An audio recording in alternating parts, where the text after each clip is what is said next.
All right.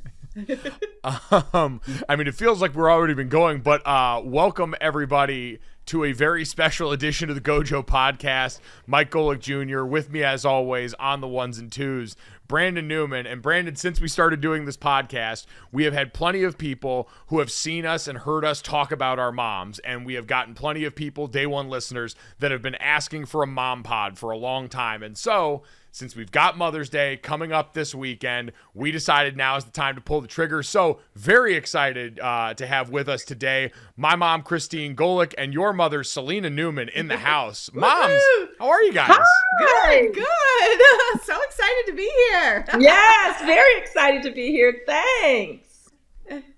Oh I'd be lying if I wasn't nervous for my mom's portion of things, but what? Your mom's, I predict your mom's going to be the star of this podcast. Oh, no. Stop it. Yes. Yes. Well, Brandon, I feel like you need to have a little more faith in your mom because, Selina, I don't know if you know this or not. You're one of my earliest memories with Brandon. Oh. Like, you cemented so much of our early bond. So I don't know if you remember, but during one of our first spring football games, we were out there at the same time, and I gave up a sack to Brandon. And in a stadium full of 30,000 people, I heard your voice cut through screaming, "That's my baby," in the crowd. And I looked across at your son, and I said, "Brandon, tell your mom she's welcome for that because I'm going to get yelled at for it later on." So did you have any idea that you helped cement our bond very early on in life? I did not know that, but I'm very happy about it. Because you two are two peas in a pod that nobody knew they didn't need. Well, no, that the world didn't know that they needed. They needed. This is true. This is true. I will say this, Mike, I remember that exactly, but before you said you're welcome, I believe the ref of the spring game looked and was like, whose mom is that? Actually, I do remember that because after that, every mom became my friend, and every guy on the team was like, "Oh my God, we heard you in the stadium. We heard your voice in the whole stadium at Notre Dame." That slogan became synonymous with you too. Like that is, yeah, it that's did. true. Like, it's true.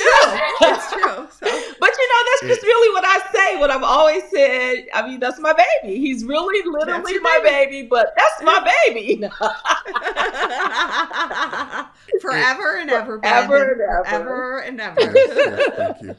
Love you always. Love you forever. Thank you. It is amazing. Like, and I think too, like your voice, your laugh, Mrs. Newman, like it reminds me so much of Brandon. Like, what do you see most of yourself in your son? Because his laugh was also like one of the first things that jumped out to all of us when we first got together back in the day at that U.S. Army All-American game. Brandon's laugh became the most mimicked thing of the entire week. So as you're raising young Brandon, what did you notice that reminded him most of you about okay, him? Actually, like the laughter part, that part I didn't really see as me. He's very funny for sure, and can definitely make a crowd laugh. I just think he looks like me. Like, look at that face. I think he looks like you. He does. He looks like you. That's it. I just love him. He was just a delightful kid. Like, everyone loved him. Just the nicest person, and so handsome. So that's it. Okay, yeah. She said I look like her, and then complimented herself and me. As long as everyone's keeping Stu up. got so strong in your mom, I tell you. Mrs. G, ND Mom, at ND Mom, I'm going to ask you the question now. Obviously, your son, your firstborn, has your husband's name, but what in him do you see in yourself in him, whatever the question is? Probably whatever the question is, probably the neurosis of being the firstborn. I mean, we're both straddled with that, and we both take it very seriously. Like, we try to be the peacekeepers in the family and feel the responsibility of like holding the family together and whatnot. So I would say it's more of a mental thing Yeah, with no, us. that definitely stacks up. Like, I always try and explain to people because they see me and I've been on air with Dad before and we seem very similar personality wise because we're both out there like that. My dad doesn't have a care in the world. Dad doesn't think about any of life's big problem, doesn't stay up late at night thinking about the way other people do, having their mind racing. He's just see-ball, hit ball. Wakes up, does things, watches TV, goes to sleep. Me and my mom are the ones late at night thinking about the state of the world, contemplating the mysteries of the universe. So that is definitely I am an offensive lineman because of my mom, 100%. Okay. 100%. 100%. Yeah. And of course your dad didn't have to worry about anything. He has that beautiful wife. I mean, she takes care of everything. Like, that's one thing I remember about her back in the day. I just love her. Like, she would organize things, and she was always like the best hostess, and she would get you to do things. She got me to do a marathon walk thing. I don't do that. But she's so sweet and just asked so nicely. Sydney tells me, all the kids tell me on a regular basis, you can't die before Dad. You can't die before Dad. Like what would they do? What would they do? He said, that guy won't know what to do. Like Sydney said, I'll set him on the couch every day with his iPad and turn it on like a little kid, and he'll still be there like 8 hours later. So, I mean, he's not hard to figure out. So, no. Okay. There was a part of this that we try to plan something going into this conversation. And one thing I wanted to ask you a question about my friend, right? Okay. Specifically just like who he is, right? Did he always eat food like it was about to be taken away from him? Yes, always. Always. Wow. Always. Don't answer so fast, Mom. Always. I mean, the hand is always like I don't know if it still is, but it used to be like almost wrapped around the plate, like he was in defense mode. Like, yeah. We kept saying, no one's going to take it from you. Do you still eat like that, Mike, even living alone? I no joke, I went to breakfast at a place called Martha's in Hermosa Beach like a couple of months ago, and I was eating breakfast by myself, and I was just sitting there eating the way I normally do, which is like you said, like it's my last meal on earth and everybody in the restaurant is fighting me for it. And I look up and the waitress that was coming back over to refill my water stopped and looked like she was watching Nat Geo, like she was watching two lions eat a gazelle. It was the most scared I've seen another person in a long time, and that's the only time I felt kind of ashamed because she was terrified of me. She was legitimately scared of me. Yeah, I don't know how he got that way. Like, Jake didn't steal. Nobody ever stole your food. Like, right. I don't know. Survival instinct, I guess. Like, I guess. Yeah. That also makes you an offensive lineman. It does. It truly does. Yeah.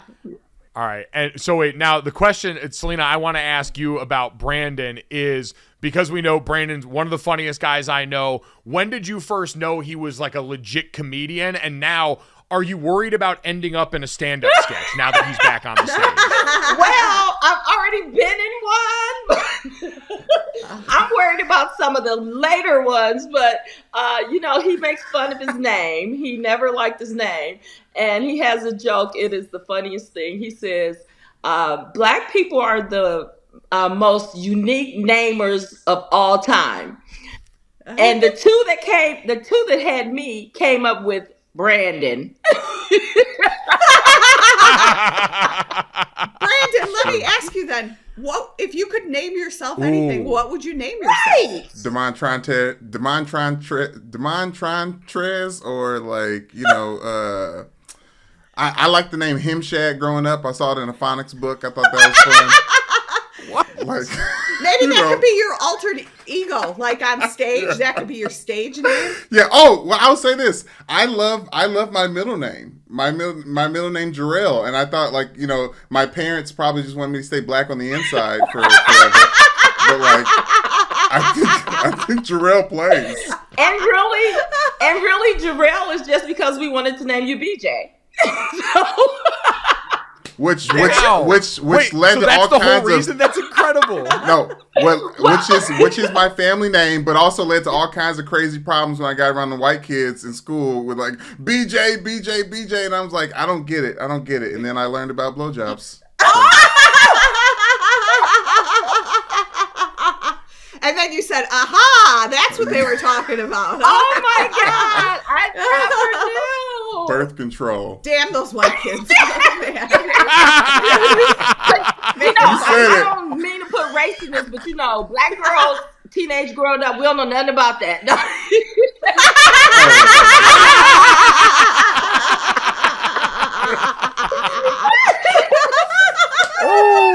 I'm sorry. I didn't know, Brandon. I didn't know.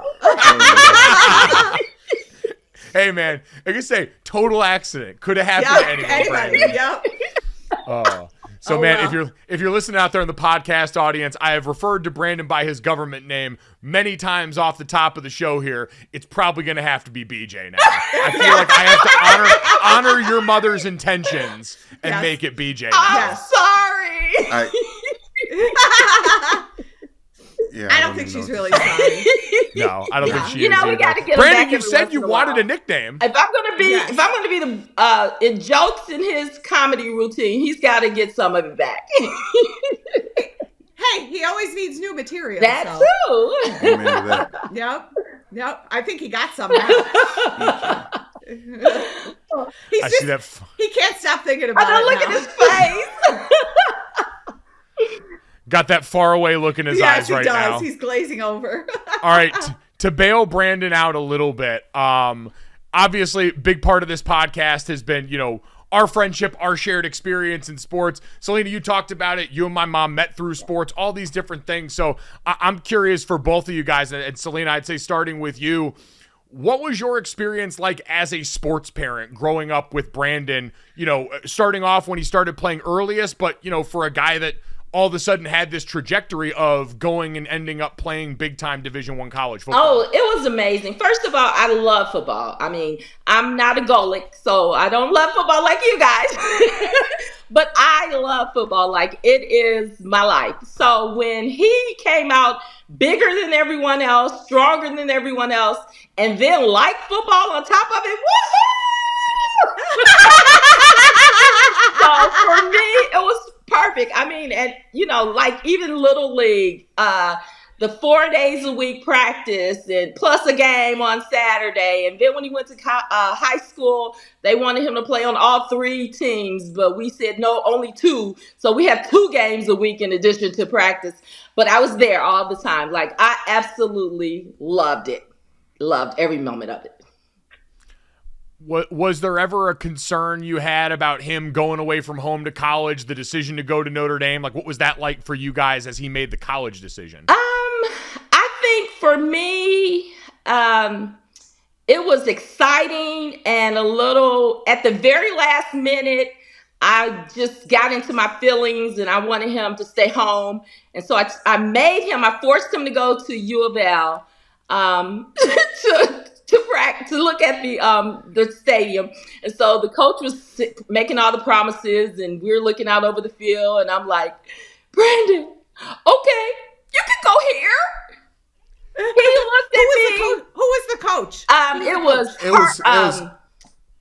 Crackthorpe. It was Crackthorpe because Petrino was there. And that's then what I was wondering if it was Bobby Petrino. Brandon he was recruiting me the entire time. That's why I was like, I'm not going to Louisville while Petrino was there. Yeah. Well, I wasn't even interested then. But Brandon looked at me like I grew horns. He looked at me like I was a crazy person. He said, he really seriously, this is the only time I saw him really angry at me. He's like, Mom, you cannot help me with my football decision. Honestly, don't talk to me about football anymore. I was dumbfounded. Like I thought we were like, what I actually said to her was like, Mom, I don't think you can help me with this decision moving forward. Like I was like because like whatever the last coach that talked to her was the school that she wanted me to go to. Seriously, oh, okay. like we were like I had committed to Notre Dame. And then Harbaugh. Jim Harbaugh came. Jim Harbaugh really wanted me to go to Stanford, and he went to my mom's school and was like recruiting her on it. And then she would call me and was like, "I think Stanford's a choice." I was like, "Mom, like, just I can't." He like, made me promise that you would at least visit, and I'm your mom. Why can't I make that promise? Because I never did. Look, I knew you were going to Notre Dame. There was never a doubt. You guys were like, what was there? 19 of you guys in the bowl game, and you guys are such good friends. And I had no doubt that you were going. But I thought we could go to California for a trip.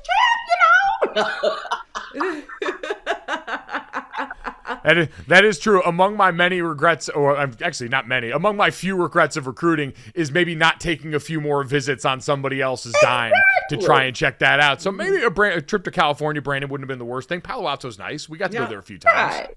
Oh my gosh. And they had a great pitch. He's like, you know what players do to make money? EA Sports is around the corner, and they test video games for $75 an hour. And at the time, I wasn't considering how short that money probably went in Palo Alto, but that's true. All things considered, end up going to Notre Dame. But yeah, that's an important part about it. My mom mentioned the bowl game, but it was the U.S. Army senior All-American game. Yeah. And like we became like really good friends, like all of us. I think there was 18 of us that were committed to Notre Dame at that time. Yeah. And we just, we were just kind of like always communicating, and it was like I can say that Mike and I were friends before we got to Notre Dame, and like not be facetious about it. Right.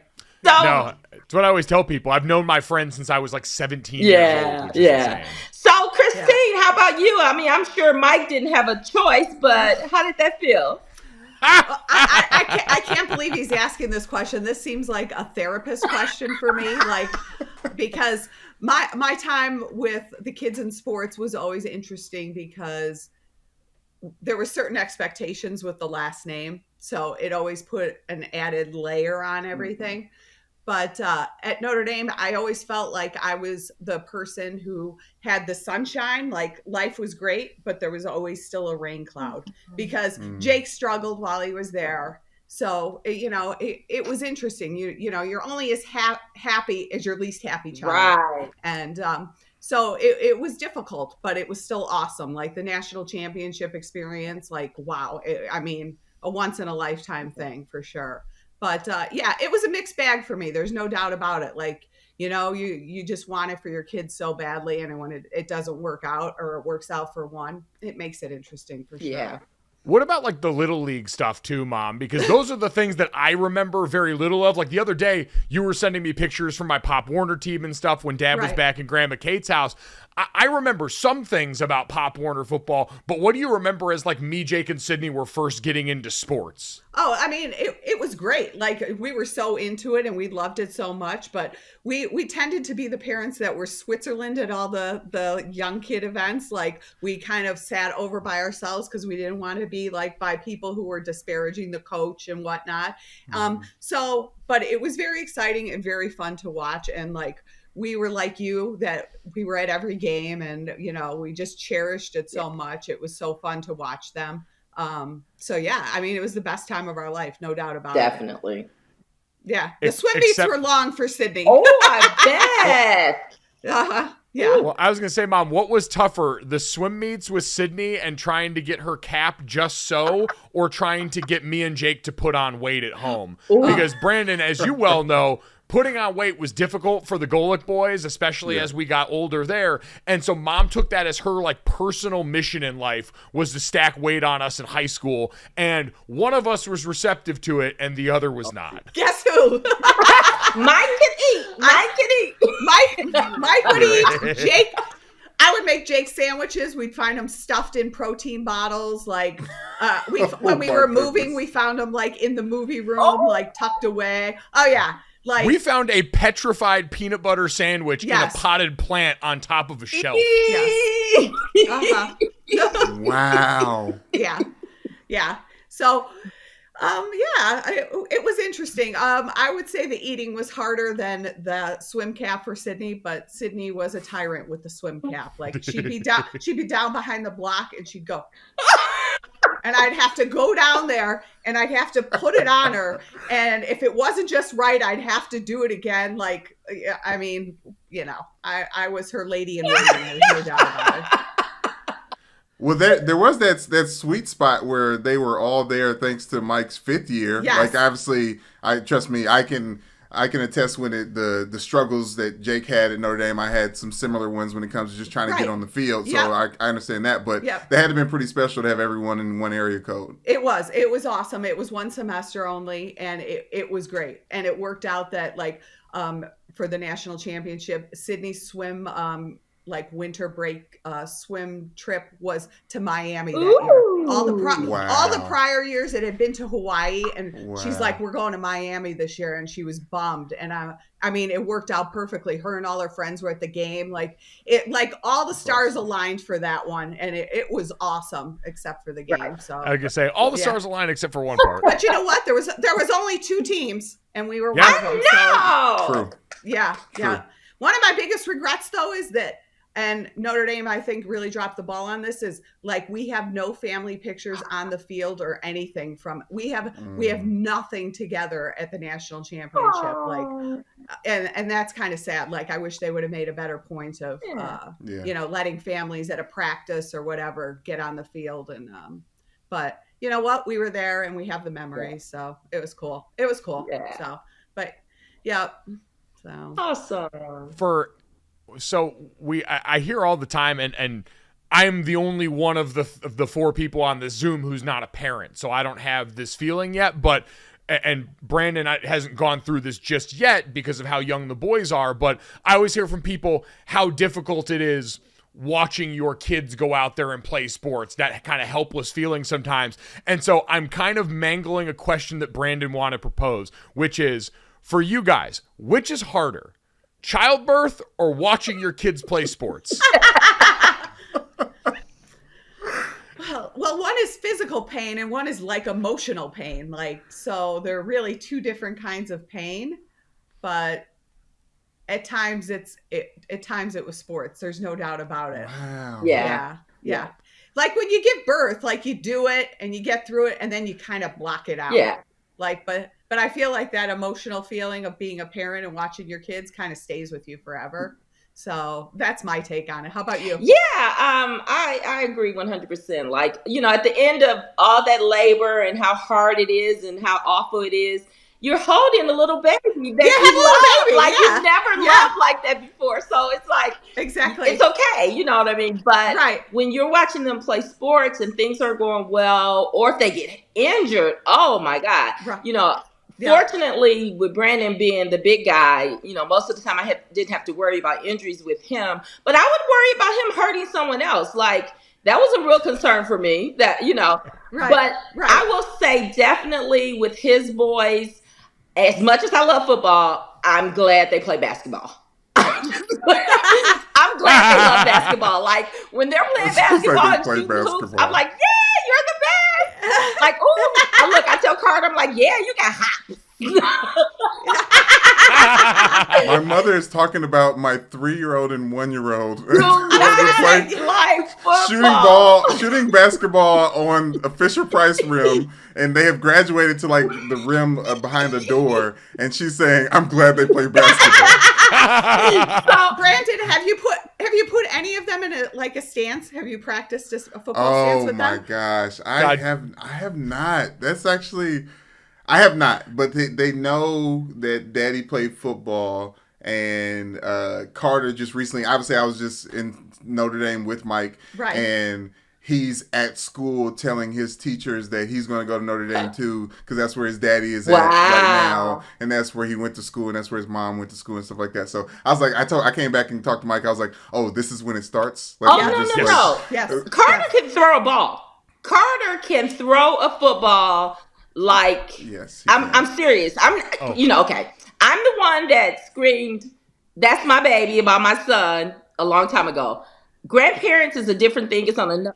Oh yeah, you got oh my God, it's amazing. Yep. So I already see that with him already at 3. I mean, he can throw the ball so well that I want him to keep playing basketball. It's like a little too well. It's a little too well. Oh. Oh, it'll be interesting to see now. The one I'm imagining the horrified look on Selina's face when she comes over and the boys have just involuntarily started doing Oklahoma drills in the living room against each other like a college spring break video. I will say the one thing I've noticed in seeing videos of especially Carter is he runs exactly like Brandon. They were running next to each other in a video, and it was, I understand genetics now because it was a carbon copy. Mom, am I wrong? You're right. That boy's going to have his hand in the dirt. Sorry. Yes, I know. No. Listen, and my wife is just thinking, she played basketball in high school and growing up, and she's like, what did she say? Like an hour and a half indoors versus 3 hours outdoors. Like, So she's pulling for the basketball for all the wrong reasons. Yeah. Wait, Mom, because I was with Brandon and he mentioned it's already taking root with Carter, do you have any advice for parents who are looking to brainwash their kids to go to the school they want them to go to? Because I always tell people, you and Dad sat me down before the recruiting process, me, Jake, and Sydney, and said, you guys can go wherever you want. Doesn't matter that Dad and all his brothers went to Notre Dame and you and your sister went to St. Mary's and all this stuff. But I always joke, we had so much subliminal messaging around us as kids, it didn't matter. So what is your advice to parents like Brandon and Michelle who are trying to brainwash their kids to South Bend? You have to take them there regularly, and then you take them to the bookstore before school starts, and they get all their school supplies at the bookstore. What? So every time they open their notebook, it says University of Notre Dame on the front. When they write with a pencil, it says Notre Dame on. I mean, I swear to God, I did this. Like, all their school supplies came from Notre Dame. So every time they went to do their work, they were kind of subliminally reminded of what they were writing. So, Wow. evil genius. People think I was joking about that stuff. This was calculated. No, That is next level. Yeah. That's and I listen. It worked because we were obviously, like I said, we were just back in South Bend, and we were with some current students that are not from South Bend, and we were having a conversation about if we would live in South Bend. Yep. And Mike, first one. This is the only place I've ever really called home. Like I'd be here in a heartbeat. Like, and I turned and looked. I looked at it. I was like, oh, I didn't. I mean, I love a permacloud, and I love the Midwest. So like, and I love cold weather. You know, big body weather. Yeah. So like, I'm down with South Bend. But to hear it from Mike, I was stunned. But it was the pencil. Yeah, it was the pencils in the notebook. Yep, it was for sure. Well, you know, Michelle is third or fourth generation Notre Dame. Fifth generation. You know, I'm just going to give her that little tip because, you know, we got to make her dad happy. Yeah. Exactly. Keep it all rolling. I saw how much Brandon bought from the bookstore too. I got to send you the gift card, by the way. He's doing an effective job right now. All so right. you guys have started them off Brandon. on the right foot. Proud of you. No, and we wear our sweatshirts. One time I was meeting Michelle at the grocery store, and we all three had on a Notre Dame sweatshirt, same color, same wording, and we looked at each other and smiled and talked about it and took a picture. Carter too as well. So Carter didn't even get it, but he already knew, like, yeah, this is something special. We all have them. So yeah. They're getting it. Yes. Yep. Slowly but surely. You've got plenty of time. You're doing a good job. So keep up that good work. The pencil notebooks. Yeah.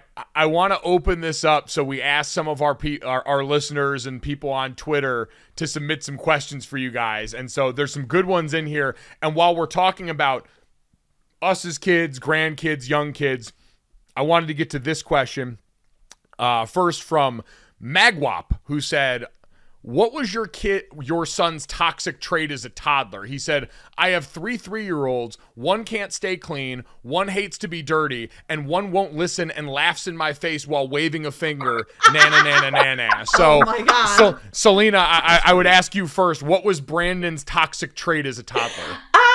I think the love of food and how he had a good palate at 3. I mean, look, we literally would go to restaurants and see what he would order, and my mother would not order her food until he ordered. And I'm talking about from 5 on. So I'll say. Wait, what was the best thing he ever ordered? I'll say at 3, it's his love of food. But he wouldn't let anything touch. Like nothing could touch. No carrot could touch the meat. And now he throws everything together. I was like, whose son are you? Mike, to answer your question, what's the best thing I ordered? You guys remember Chi-Chi's back in the day? It was a Mexican restaurant. Yeah. Yes, the Mexican restaurant Chi-Chi's. They had a seafood burrito that I ordered for the first time at the age of 7. And then I think everyone else, like my grandmother especially, was like, give me. Like I remember being in the car, hearing my grandmother on the other end say, like, "Give me whatever BB's getting." Like, give me whatever BB's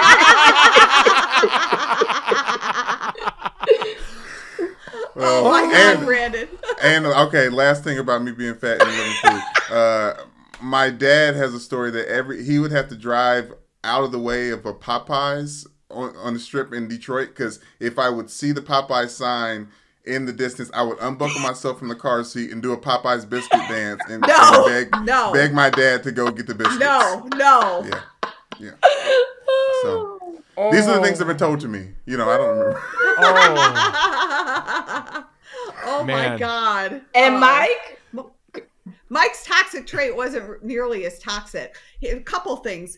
When he was about a year old, he started headbutting everything. He literally Mike's toxic trait wasn't nearly as toxic. He just started giving himself concussions at 1. He's only giving people concussions. It's okay. If he got mad, he'd headbutt a wall. He'd headbutt a toy. He headbutted the balloon, a string of a balloon one time. He got mad and was looking for something and just headbutted the string of a balloon.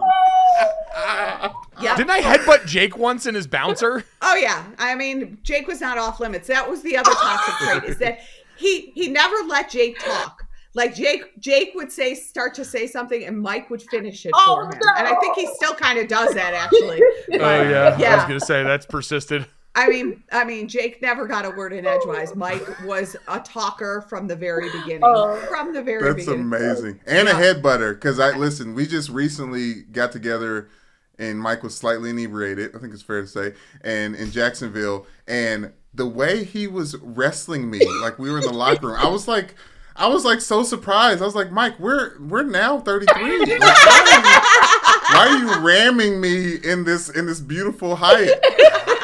Bro, listen, after enough Bud Lights, you can be 6 years old again. You can. Brandon decided to take those pictures. Speaking of being 33, Brandon decided we were back in college and he was going to take those pictures and post my drunk ass on the internet from the show handle. Oh, no! You looked okay to me. Like I didn't post a video of you like trying to. Did you take it down?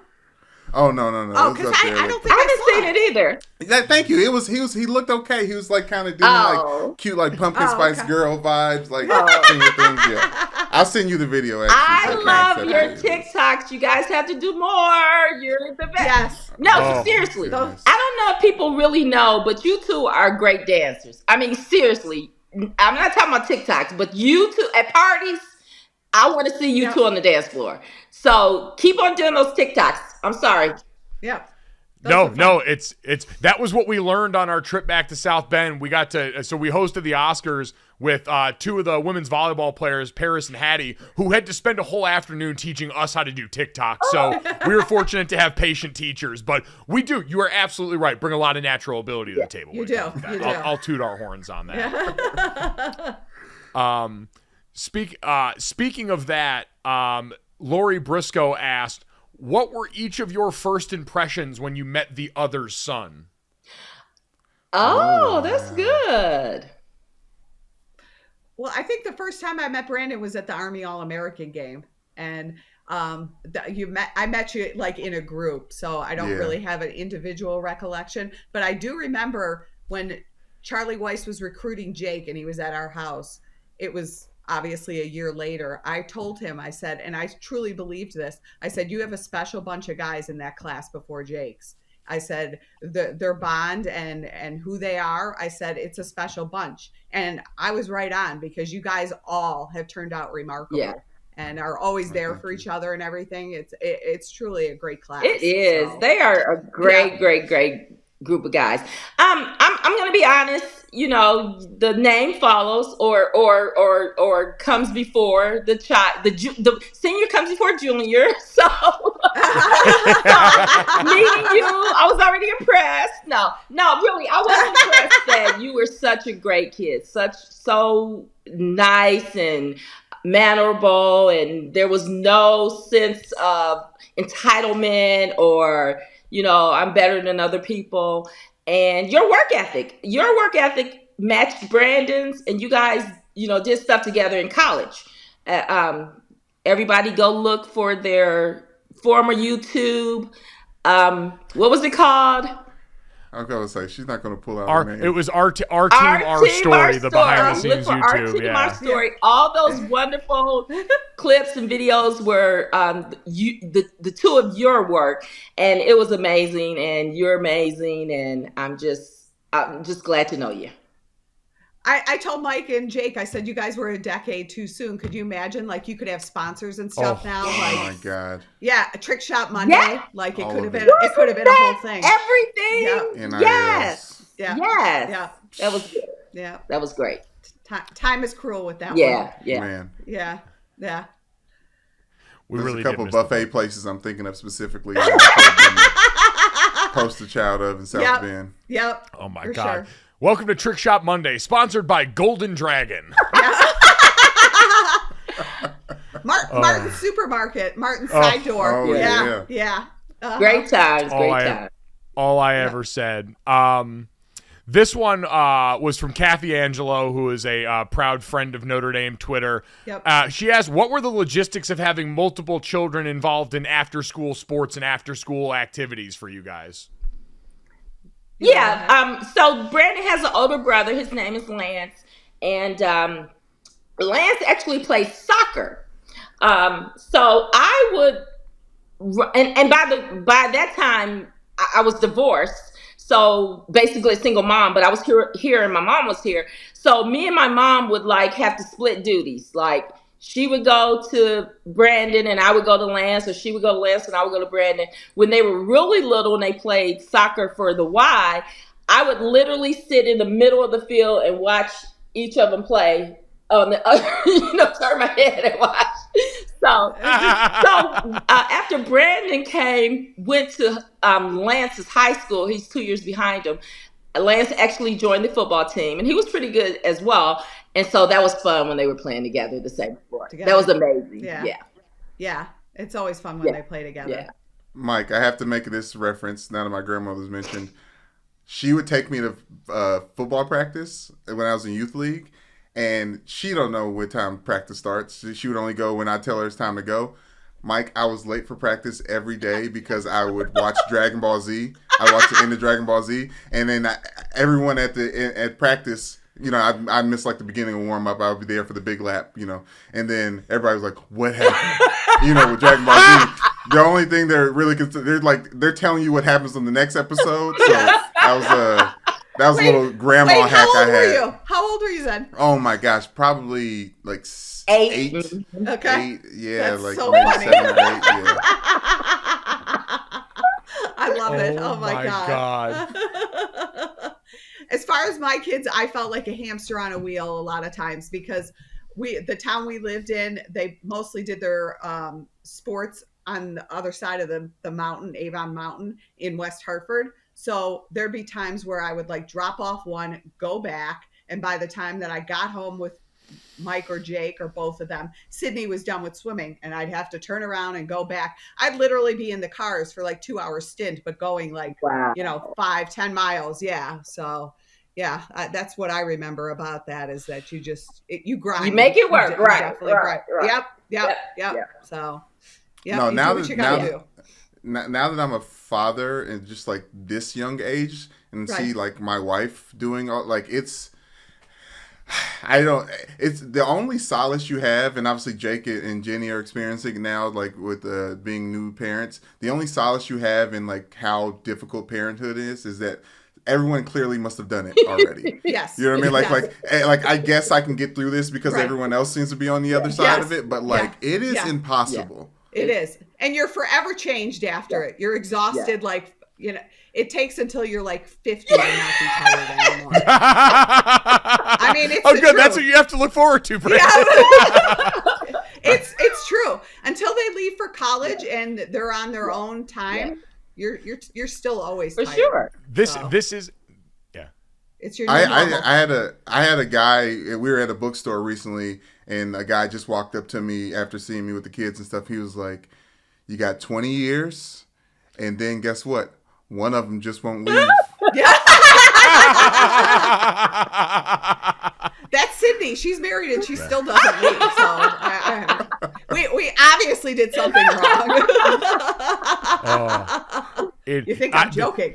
This is my favorite part, by the way, of adulthood is as you get older, your parents start just telling you more of the truth. Because when everyone's young, everyone gives you the like public microphone answer about parenthood and all the things. Like for you guys now, you both have kids that have kids. So what has been like the realest parenting advice that you've given any of your kids as far as what to actually do now that we've gotten through all the pleasantries? I tell my kids before they even have kids, make sure you're ready to give up your life. If you're not ready to give up your life, you're not ready to have kids. Like your life does not belong to you once you have kids. Period. Point blank. Period. Yep. That's all I can say. And they didn't choose to be born, so you owe it to them to give them your life because that's your job. So that's the most realist thing there is. Yeah. I mean, it really is. Like if you're not ready for that, don't do it. So no. Yeah. So. Part of why I'm 33 and single. So I listen to the advice and I take that very seriously. Occasionally I'm with your dad and I say, I think Mike might have it all figured out. Like, yes. He's around kids when he wants to be. He can be everybody's favorite uncle. Yeah. And then he just goes about his life and does what he wants to do. And then I'm like 8-year-old Brandon. I sit there and watch Dragon Ball Z and I tell everyone what happened. Wait, so now, guys, it is Mother's Day weekend, and so I wanted to give the floor to both of you. I know one of these answers, but I don't know the other. The best or worst Mother's Day gift you've ever received? Go ahead, Christine. The world knows my worst Mother's Day gift. My kids and my husband bought me a massage chair from Sharper Image. They bought themselves a massage chair from Sharper. I will maintain until my dying day that we did that with pure intentions. We sat there, each of us in the Sharper Image on a different massage chair, looked down at each other and said, Mom would love this. She's got the stress of dealing with all of us. She would love this. So I promise, Mom, Scouts, I was terrible at lying to you guys. I tried it a couple of times and it worked out very poorly. We came into that with pure intentions. Yes. I believe that you guys had the best intentions. But it was a gift that was really for everyone. And I guess on Mother's Day, I was looking for something that was just for me. Of course.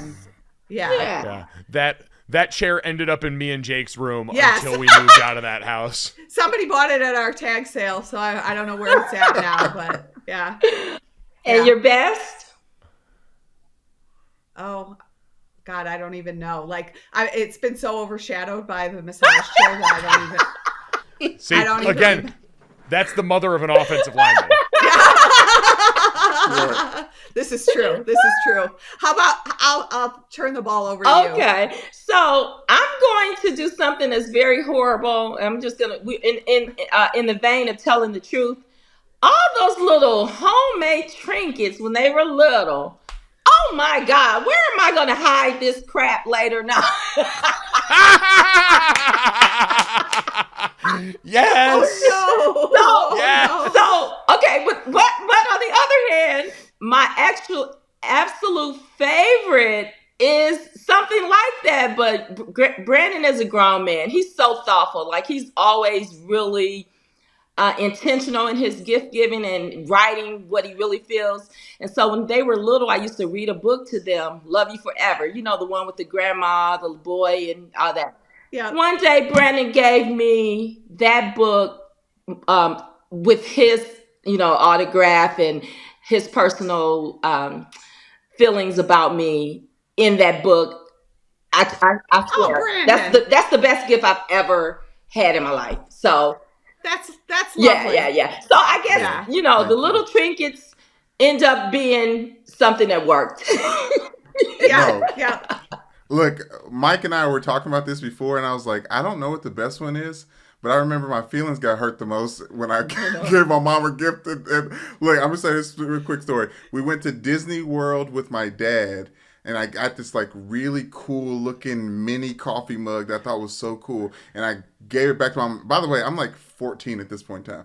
I bring it to my mom and she just looks at me. She's like, I don't drink coffee. And I was just, oh.